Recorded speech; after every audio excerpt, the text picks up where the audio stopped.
What's up? It's Aidawan. Today we're gonna find out what is the best microcar in the world. And on our test we have Fiat 500. In Italian it's called Fiat Cinquecento, which is in Italian means 500. And of course my favorite small car of all times, Smart. Yes, which is actually a German car and is produced by Daimler. Well, actually was produced because part of the company is now sold to a Chinese company, Geely. So what is the best car here? First let's see it from the sides. As you can see, the cars are in some orange shapes. Don't mind that, that's actually a rental car and that's why they're like that. So you can think that Fiat 500 is a small car. Well, yes, it's pretty small, but comparing to Smart, it's a big car because like a Smart, you don't have rear seats. When in Fiat 500, you actually do have rear seats, and that's why there is another window here, and actually this part is bigger. You would think that that's a good thing, but no, actually, because we're looking for a best micro car, and micro car has to stay micro. Yes, and Fiat 500 actually is bigger. It's too big. Now let's see it in the front. Well, Fiat 500, of course, it looks very nice. It's so cute. Just look at it. When the Smart is like like he has an eyebrow like a. And these are like chicks, and he's like very fat, angry, small little car, or like that. Yeah. So it depends on you what car you like more. But look, from this point of view, you will see that Smart is a bit wider than the Fiat 500. You see, that means that in this interior and the saloon, it is more place there.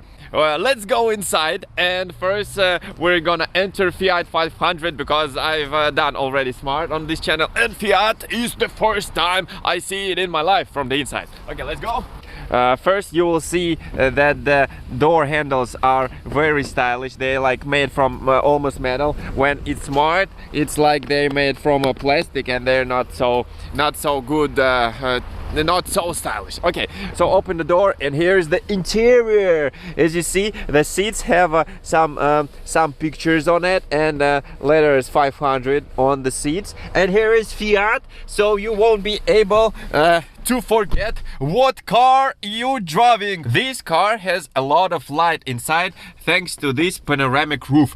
Although the Smart also has the same panoramic roof as well, but the dashboard here, well, it looks awesome.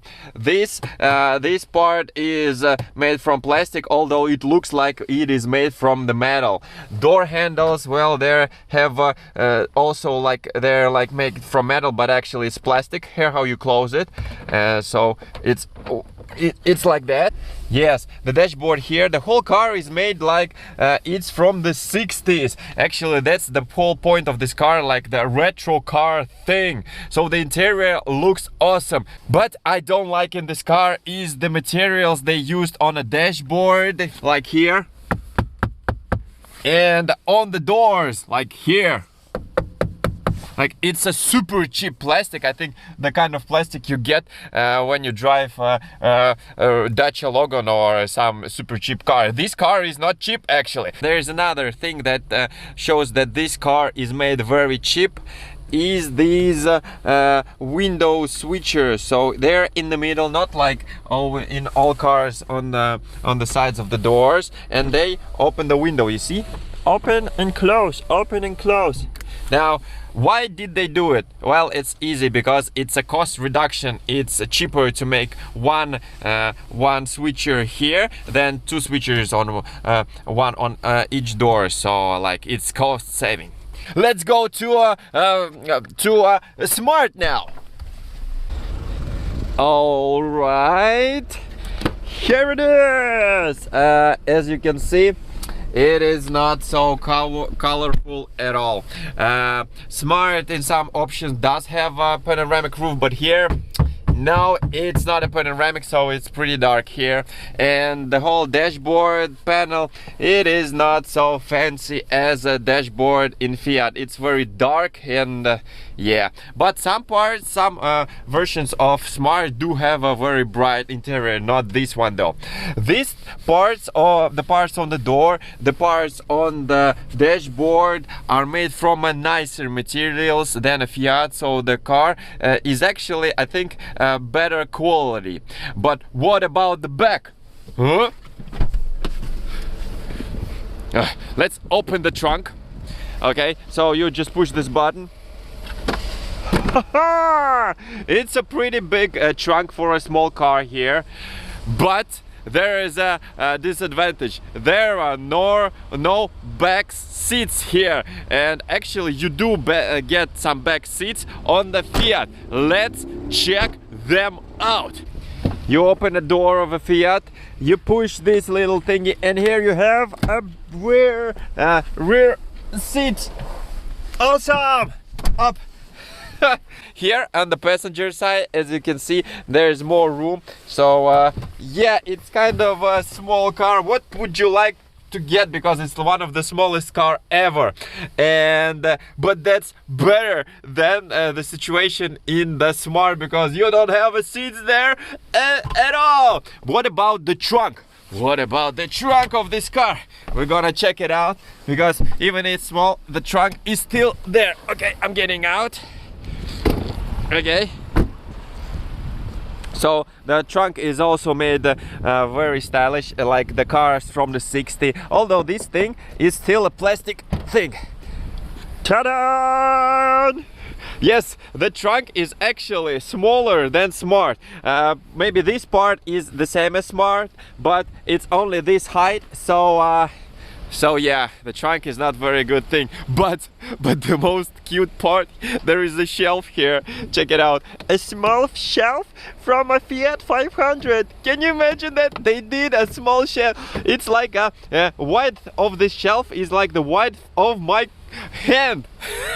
But they still did it. So basically you're probably thinking that Fiat 500 is the best small car here, because Smart is too small, it doesn't have a back seats, but you shouldn't forget that actually, even that it doesn't have a back seat, you can sit there. You can sit on this part and push your legs down there. So this is like a bench where you can sit, and you can actually carry 2 more friends. So totally 4 people in the car. That's actually illegal, but I mean, it's super fun when you get out of this car and there are like 4 people getting out of this car. So Fiat is better, right? No. The first disadvantage of a Fiat is here. Just take a look at it. Take a look at it. You see these wheels? Do you see these wheels? Okay, you probably don't understand what I'm talking about, because like normal wheels, what's wrong with that? Well, actually this is the right position, the top position of the wheel, so you cannot turn this wheel anymore to the right. And look at this same position on the Smart. You see this wheel is there is a gap here, so the angle of the wheel is bigger than the angle on the wheel of a Fiat. You see?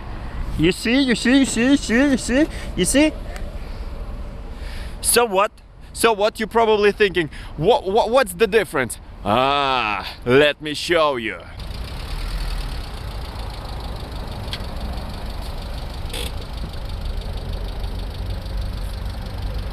Okay, so let's imagine that right now we're not on a big parking lot, but in a small Rome city with a narrow streets, and there are like 2 walls. One wall is here on this line, yes, and another wall is here. Yes, 2 walls. And now I need to the car go that direction and try not to cross this line and of course that wall. let's see how long will it take Fiat to do that.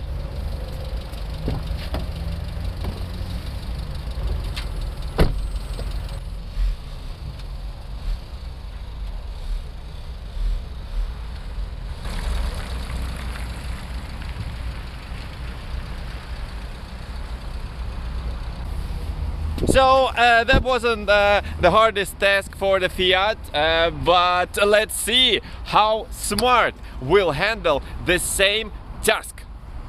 So Smart is obviously shorter, but that's not the point.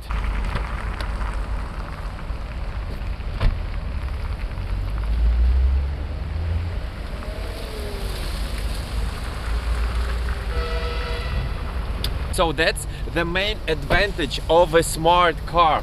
It's not only shorter, but it can turn like in no place at all. Like even if you have a small room like the one that I live in, you still can turn a Smart there. So probably that's the only bad thing about Fiat 500 that is not good in Smart. Well, actually no. And here is another advantage. This is the gear changer. Well, what's not ordinary about that? Well, first of all, it's an automatic gearbox, and now you have this. This thing doesn't have a parking mode, and it also means that the car can roll unless you use a hand brake, because there is no parking mode. So to start this car, what you need to do? Well, probably you hear on automatic, right? No, it is said N, but here it is not N. So you have to put it here, and now here, and now it's on N, and then you have to put it backwards. I'm sorry, not here, but here. So yes, and now it's on automatic.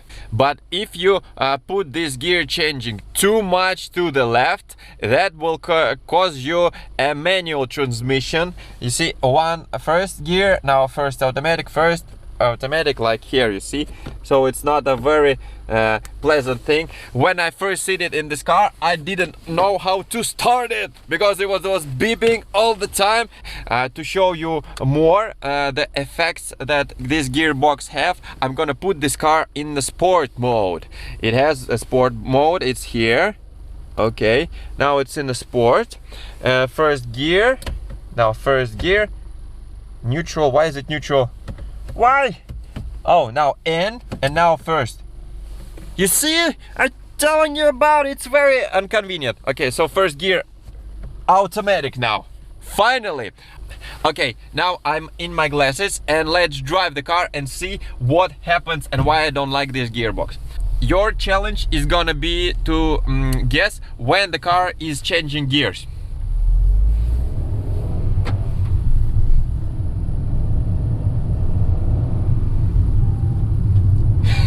Now we're on the second gear, and you probably see me moving my whole body, and that's because of the gear changing. That's not me doing that on purpose. No.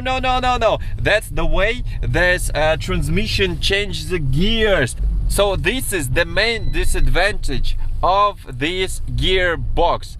These switchers that make your body move. But other than that, the Fiat 500 is a very pleasant car. It's very stylish and yeah, enjoyable to drive. Conclusions: Fiat is a bigger car and it is more stylish. You can see it everywhere in the rims. The rims of a Smart are not so fancy as the rims of Fiat 500. The whole decoration of the exterior, the handles, they are plastic. These are like made like a metallic, chrome things here, and even the rear taillights. This thing is actually the color of the body color, and that's just a normal rear taillight, so nothing special about that. But the Smart is more technological car because it has it's easier turning around in the narrow streets, and it has a better gearbox. So what car would you choose? The one that has 2 seats and 2 trunk seats, or the car with 4 normal seats? Let me know in the comments below. But from my point of view, of course, the best micro car is a Smart. Woo! Although I like the Fiat as well, but probably it will be better with a manual gearbox. So let me know what you think in the comments, and see you next time. Bye.